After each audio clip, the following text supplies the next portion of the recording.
사실 라듐의 위험성은 지금도 이어지고 있는데요. 지난 2018년 한국에서 라돈 침대로 생활 속 방사성 물질에 대해 경각심이 높아졌습니다. 그런데 여러분, 궁금하지 않으신가요? 대체 이 라돈이 어떤 원소이기 때문에 이런 방사선을 내뿜는 것일까요? 모든 물질은 원자로 이루어져 있습니다. 자연 속에 존재하는 원자는 1번의 수소부터 92번의 우라늄까지 구성되어 있는데요. 원자 번호는 원자 핵 속의 구성입자인 양성자의 수를 나타냅니다. 다시 말해 1번의 수소는 원자 핵 속에 양성자가 하나, 92번의 우라늄은 원자 핵 속에 양성자가 92개가 된다는 것이죠. 이렇게 비좁은 공간에 플러스 성질을 띠는 양성자가 꼬깃꼬깃 뭉쳐 있으면 핵 속의 에너지는 상당히 불안정한 상태가 되는데요. 그래서 자연적으로 이 불안정하게 꿈틀대는 에너지를 조금씩 바깥으로 방출하는 것이 바로 방사성 붕괴라고 부르는 현상입니다. 이때 발생하는 것이 강한 에너지를 지니고 있어서 우리 몸속 DNA를 망가뜨릴 수 있는 무서운 녀석, 방사선이죠. 그렇다면 라돈이 위험한 이유는 무엇일까요? 그 이유는 바로 기체인 상태로 체내에 라돈이 들어오기 때문입니다.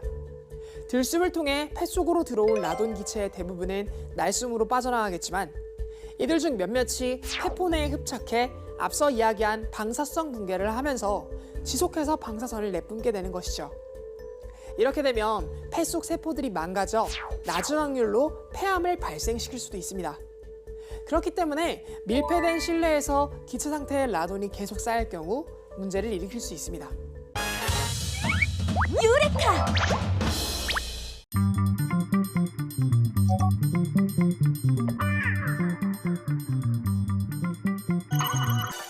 의료 산업과 같이 생명을 다루는 일에도 인조과학이 필요하죠.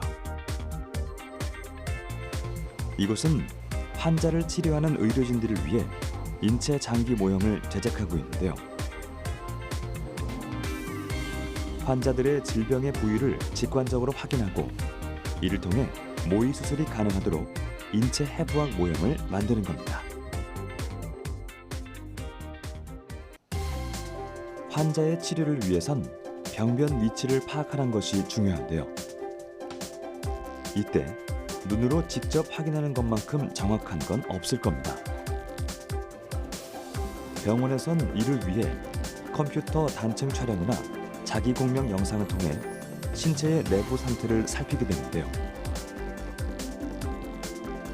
단층 상의 영상과 더불어 환자의 병변 상태를 그대로 재현한 3차원적 해부학 모델이 있다면 보다 구체적이고 정밀한 치료를 기대할 수 있겠죠. 가짜이지만 진짜의 역할을 수행하는 인체 장기 모형. 그 제작에는 3D 프린팅 기술이 필요합니다. 실제 환자의 장기를 촬영한 영상을 토대로 병변의 위치를 포함한 장기의 상태, 조직이나 혈관 모양을 그대로 출력하는데요. 3D 이미지로 먼저 모델을 복원한 뒤 이후 의료진과의 검토 과정을 거쳐 최종적으로 프린팅을 진행합니다. 그리고 여기엔 반드시 고려해야 할 요소가 따르죠. 인체 장기 모형은 필요한 목적에 따라 소재나 색, 투명도를 조절해야 합니다. 특히 병변의 위치가 깊이 숨어 있거나 보이지 않는 각도라면 투명도를 달리해 두드러지게 보이도록 제작하는데요. 실제 손으로 만져보며 장기의 모양이나 직경, 그리고 크기까지 확인할 수 있죠. 모형일 뿐이지만 진짜처럼 재현한 해부학 장기를 대면하는 것만으로도 수술을 계획하는 데 큰 영향을 미친다고 하는데요. 그만큼 실제 장기처럼 구현하도록 정밀하게 작업하는 것이 중요합니다. 사전에 수술할 환자의 장기를 그대로 출력한 인체 장기 모형. 이 모형을 가지고 수술 계획을 세운다면 수술 시간을 단축시킬 뿐 아니라 성공률까지 높일 수 있는 거죠.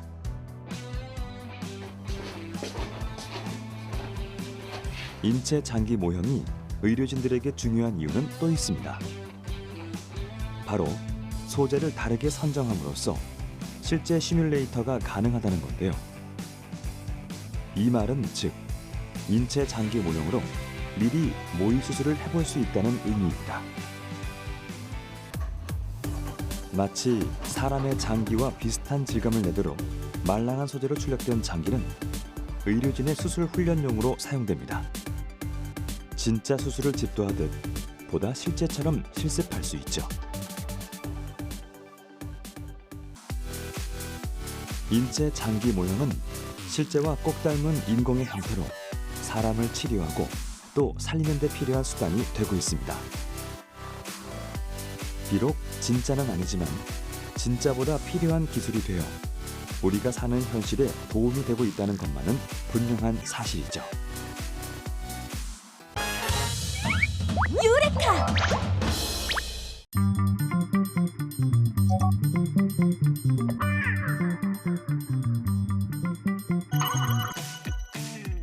진짜 피부가 아니지만 사람의 피부와 같은 기능을 하는 인공 피부. 그 기술의 비밀은 사람의 피부와 골격 결합 구조에서 찾을 수 있습니다. 사람의 손은 크게 겉피부와 피하 지방, 그리고 근육, 세 개의 층으로 나눌 수 있는데요. 인체는 골격이 움직일 때 피부의 가장 안쪽에 위치한 근육층까지 함께 수축하거나 이완합니다. 인공 피부는 이러한 실제 사람 손의 피부와 근육 구조 변형 과정을 패턴화해 모방한 것이죠.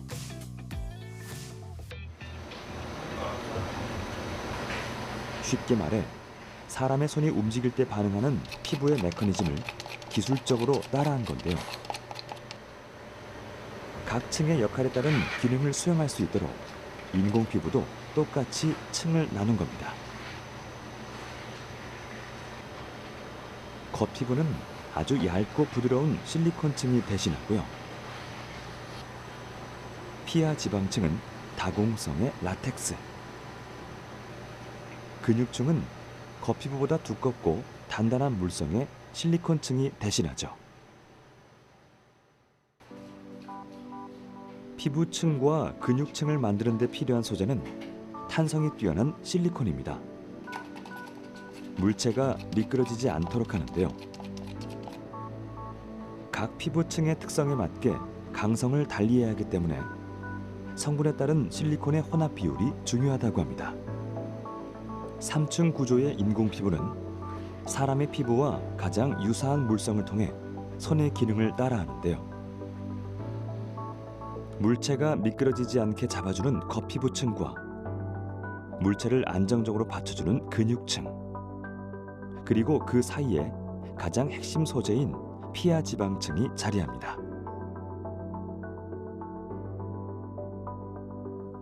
다공성 라텍스의 질긴 물성만큼 비틀림이나 당김에 강하게 저항하기 때문에 물체에 맞게 손바닥 외형을 자유자재로 변형시켜주는 역할을 합니다. 그렇다면 3층 구조의 인공 피부는 진짜 사람 피부와 얼마나 비슷한 기능을 할까요? 3층 구조의 인공 피부를 부착한 로봇손과 단층 구조의 인공 피부를 부착한 로봇손에 각각 계산기를 쥐어주고 버튼을 누르도록 명령했는데요.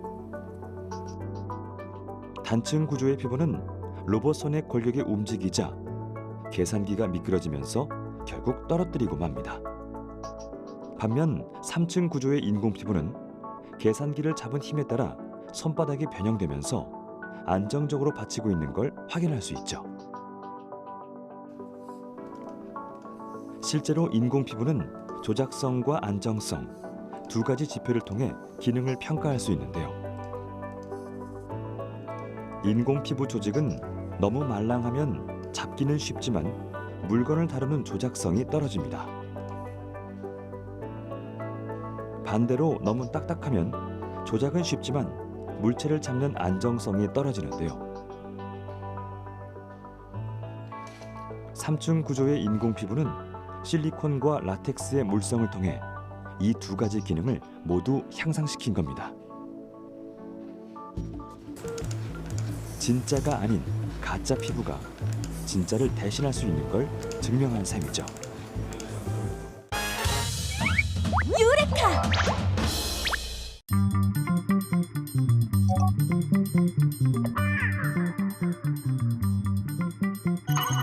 최근 이 연구소에서는 국내 최초이자 세계에서 세 번째라는 기술을 개발했는데요. 수지가 수지가 장착됐죠. 일단 웨이퍼 금형이 뭐 크게 문제는 없는 것 같으니까 그대로 진행하시고 한 번 더 장착해서 2차 시험 시도하시죠 뭐. 네, 알겠습니다. 현재 연구 중인 것은 기존의 렌즈를 만들었던 방식에서 나타났던 단점을 없애고 장점을 극대화한 새로운 방식이라고 합니다. 본 방식은 모양이 반도체 웨이퍼 형태로 생겨서 웨이퍼 레벨 옵틱스라고 말하기도 하고 웨이퍼 타입 렌즈라고. 기존의 렌즈 가공 방식은 재료를 고온 고압으로 녹인 다음 틀에 넣어 렌즈의 모양을 잡고 냉각시킵니다. 이후 만들어진 각각의 렌즈를 분리해 광학 렌즈 모듈을 조립하는 방식이었는데요.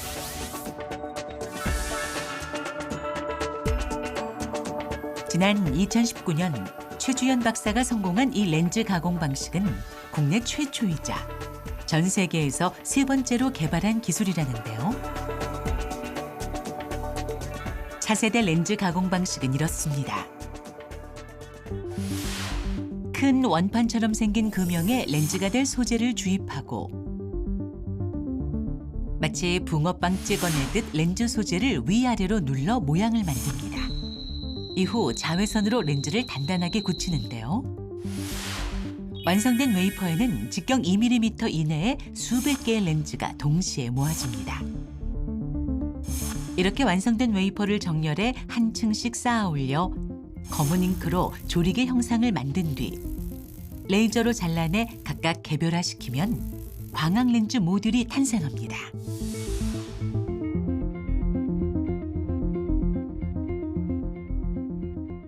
웨이퍼 렌즈의 장점은 동시에 여러 장의 웨이퍼를 만들어서 반도체 공정원의 정렬 시에 소재를 버리는 곳이 없고, 그리고 이 소재가 기존에 있던 열 가소성이 아닌 열 경화성으로 차량 안에라든가 좀 높은 연도의 변화가 심한 곳에 유리 렌즈를 대체할 수 있다는 장점을 가지고 있습니다. 일본의 전 세계 전자제품 생산 예측 조사 기관에 따르면 광학 렌즈 모듈의 세계 시장 규모는 약 6조 7천억 원으로 알려져 있는데요. 앞으로 기하급수적으로 커질 세계 시장에 대비해 최 박사는 세계 최고 광학 기술 개발에 매진하고 있습니다. 유레카!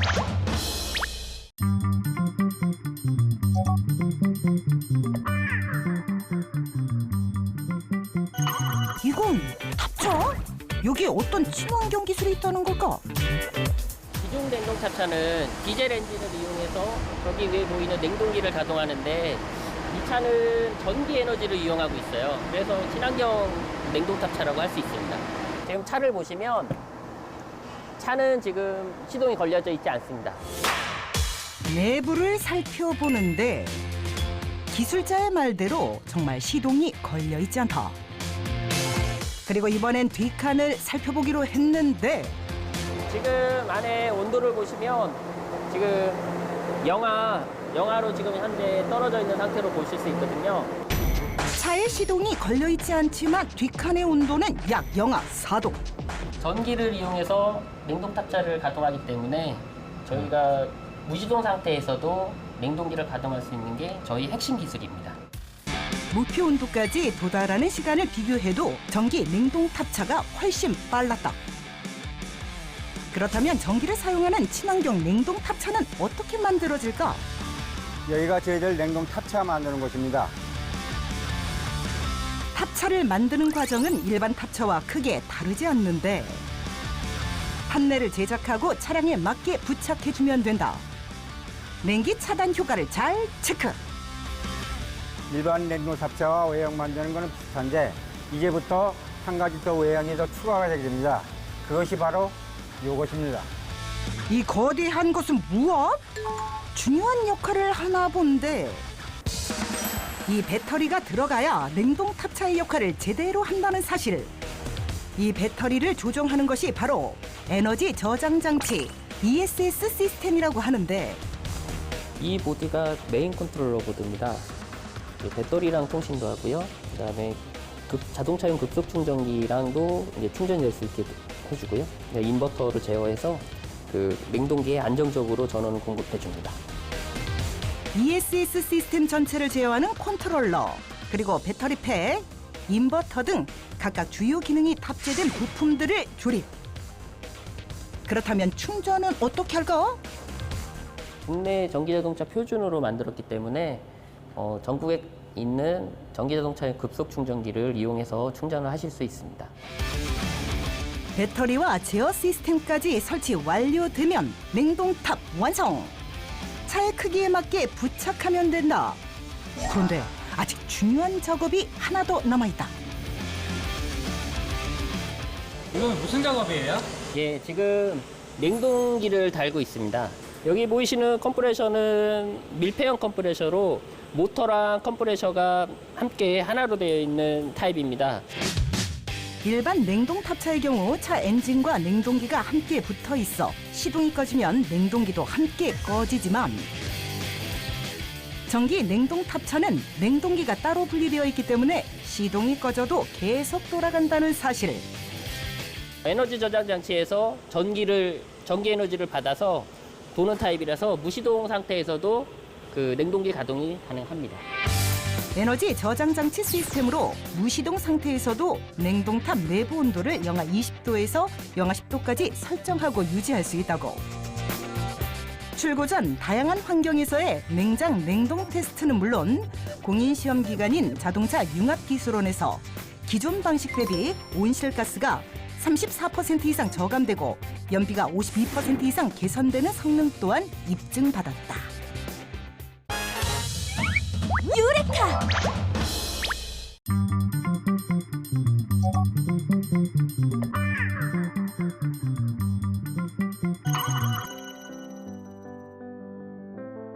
전라북도 전주에 위치한 한 전시관을 찾았습니다. 크기와 형태가 조금씩 다르지만 우리 눈에도 익숙한 이 물건들은 바로 부채입니다. 선풍기와 에어컨에 자리를 내어주며 지금은 찾아보기가 쉽지 않은 전통 부채들. 하지만 아주 오래전부터 사람들이 사용해온 이 도구가 더위를 식히는 휴대장비로서 시대 속에서 문화 속에서 혁신의 바람을 일으켰던 건 분명한 사실입니다.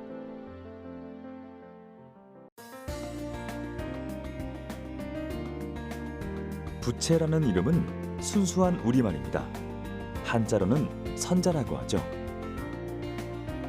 부채는 형태와 디자인, 그리고 사용된 소재에 따라 여러 가지 이름으로 불리는데요. 접히지 않고 넓은 나뭇잎 모양을 그대로 사용한 방구 부채. 접었다 폈다 하며 크기를 조절할 수 있는 접부채. 접부채 중에서도 얇게 켠 대나무 껍질을 맞붙여 하나의 속살을 만드는 것은 줄부채 혹은 합죽선이라고 하며 부채살에 오칠을 한 것은 오칠선이나 칠첩선이라고 부릅니다. 임금이 사용하는 부채는 모두 검은 오칠이 되어 있었죠. 천년 전 고려의 합죽선은 이미 동아시아에서 매우 정교하기로 이름이 나 있었는데요. 송나라 때의 화가 곽약허는 합죽선을 보고 이렇게 표현했습니다. 고려의 부채는 종이를 사용해 만든 것이 있다. 금광죽으로 자루를 만들었는데 정교하고 치밀하여 중국의 것이 미치지 못한다. 고려를 지나 조선시대의 부채는 정교한 설계로 인한 완성도를 넘어 예술성과 품격을 담기 시작했습니다. 물고기 껍질이나 솥불, 바다거북의 등껍질 등 귀하고 값비싼 소재가 부채에 사용되기도 했죠. 주로 합죽선이나 칠첩선의 겉대인 변죽을 장식하는 데 쓰였으며 이는 부채가 단순히 더위를 식히는 계절용 소품이 아니라 부와 지위를 상징하는 도구이기도 했다는 증거입니다. 부채가 단순히 바람을 일으키는 도구가 아니라 내 신분을 표현하는 도구가 되는 거죠. 이 부채를 예를 들자면 칠접선인데요. 이 칠접선에 선추를 달았다. 그러면 오칠을 할 정도면 내 신분 자체가 내 집안의 당상관 정도의 역할을 하는 그런 분이 계시다는 거고 나 역시 과거급제를 해서 지금 직책을 갖고 있다는 거예요. 그래서 선비들이 의관을 정제하고 마지막에 부채를 들고 외출을 하는 이런 모습을 볼 수가 있었고 이게 중국의 문헌에까지 나타나게 된 거죠. 유레카!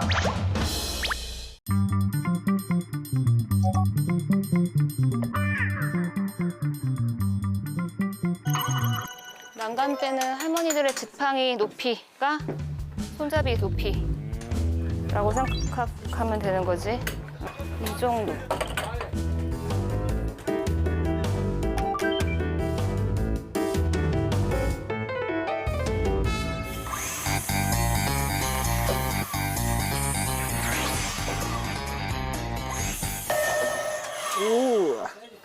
누나 좀 있으면 모나리자 될 것 같아.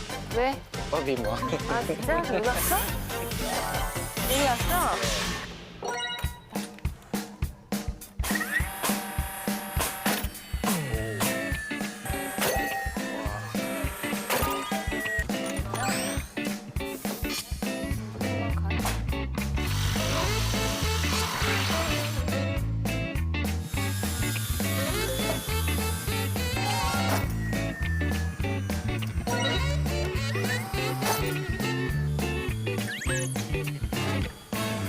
자, 그럼 2개 자를 수 있겠지?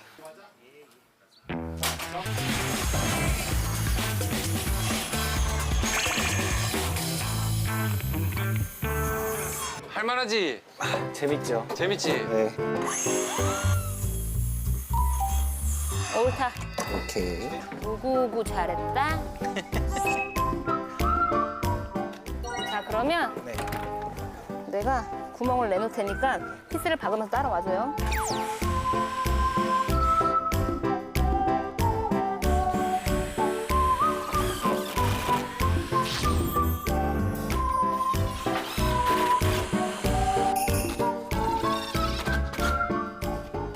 으차. 그럼 여기 한 2개 정도 뚫면 될까요?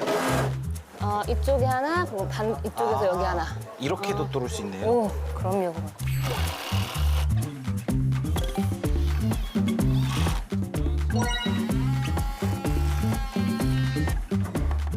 와, 짱짱합니다. 짱짱해요?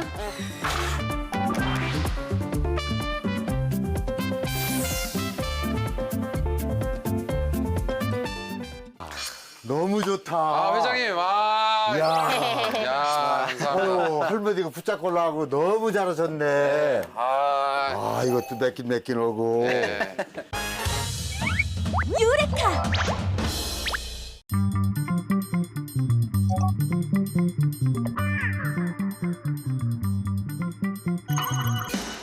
사람에게 도움을 주는 로봇 팔? 사람한테 도움이 되는 로봇팔이라는 게 뭐예요?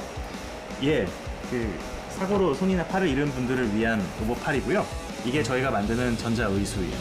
사람들이 손이나 팔을 다치면은 기능이 없거나 모양만 있는 의수를 착용을 하시죠. 그걸 저희가 미관용 의수로 하는데 그런 의수들은 기능이 없기 때문에 일상생활에 도움을 못 줘요.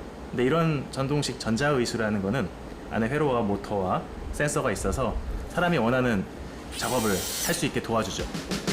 모스부호와 같이 패턴을 정해서 센서의 근육으로 신호를 주면 입력된 패턴에 맞게 전자의수가 움직이는 것. 가령 저 같은 경우는 직접 착용은 못하지만 이 병을 잡는다 하면요, 짧게 2번의 신호를 주는 겁니다. 이렇게 꽉 잡을 수 있죠. 신체 절단 부위의 근육과 신경을 움직여 보낸 전자신호가 움직이게 만드는 전자의수. 실생활에 꼭 필요한 동작을 거의 모두 구현할 수 있는데 연필을 잡고 글을 쓰는 것까지 가능하다. 이런 방식으로 동작시킬 수 있는 잡기 동작의 패턴이 적게는 3가지에서 많게는 8가지가 가능하고요.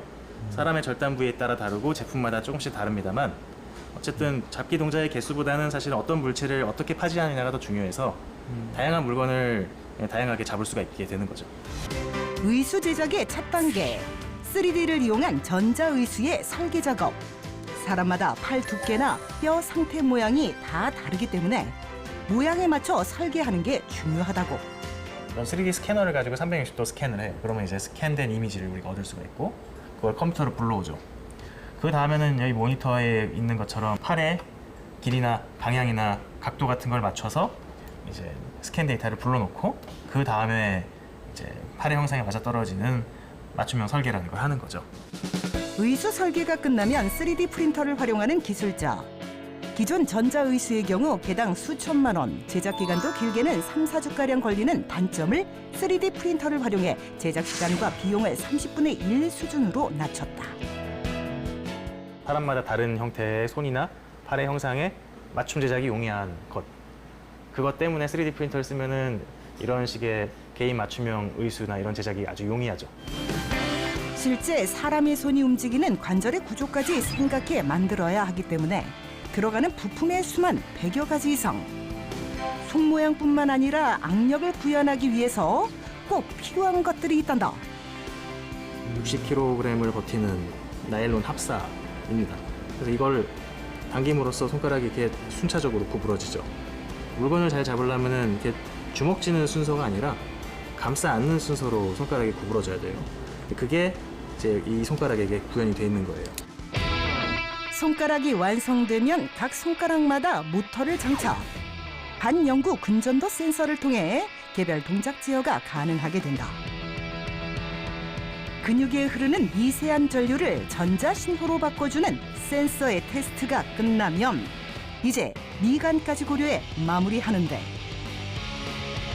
이 손을 움직이려고 하면 결과적으로 센서가 부착되어 있는 소켓이라는 개인 맞춤형 소켓이 필요한데 그게 이거고요. 그리고 또한 배터리가 들어가야 되겠죠. 그래서 배터리 장착은 이 앞부분에 이루어집니다. 전자의수의 경우 핸드폰처럼 배터리를 충전시켜줘야 하는데 그래서 이들을 고려한 충전 방식까지 개발했다.